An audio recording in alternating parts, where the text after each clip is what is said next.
Your Excellency, what domestic and international counter-terrorism efforts does the department have in place? Well, it's not so much the department, but the Australian government as a whole has a whole range of counter-terrorism arrangements in place, both bureaucratically and also practically. These are everything from military responses to encounter hijack or hostage recovery situations, through law enforcement and intelligence responses which are designed to preempt terrorist attacks so that they don't occur. If they occur, again, we have law enforcement capabilities to deal with investigation and prosecution of what we regard as serious criminal activity. You've mentioned some of the agencies involved in counter-terrorism activities. What resources does Australia have to combat terrorism? Well, we have quite a lot, as I mentioned. We have in common with most other countries, we have both domestic and international intelligence agencies and assessment agencies. We have a federal police force, remembering that Australia is a federal country, a series of state police forces, a structure, an official structure based in Australia's capital, Canberra, which deals with the institutional side of that.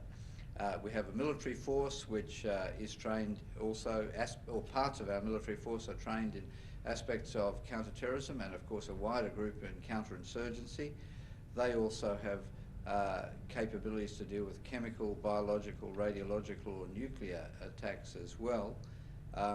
So all in all, we also advise, we're also in a position to advise business and the private sector on protective security issues and deal with related problems which have arisen as we've explored the terrorist landscape in more detail.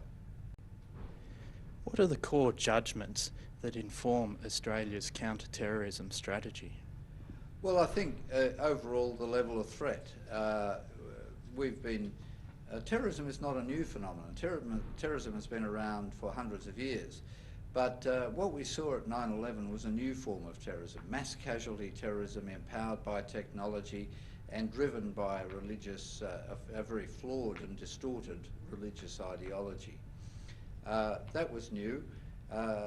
We've had to build capabilities to deal with that and to understand it. We think we've done that pretty successfully.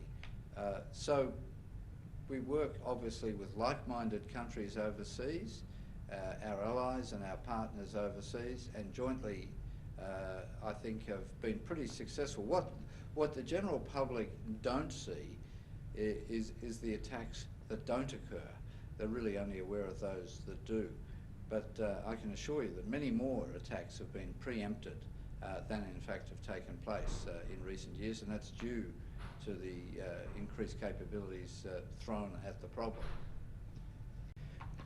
What prevention measures are in place to ensure Australia's counter-terrorism efforts succeed? Well, we don't go into those, obviously.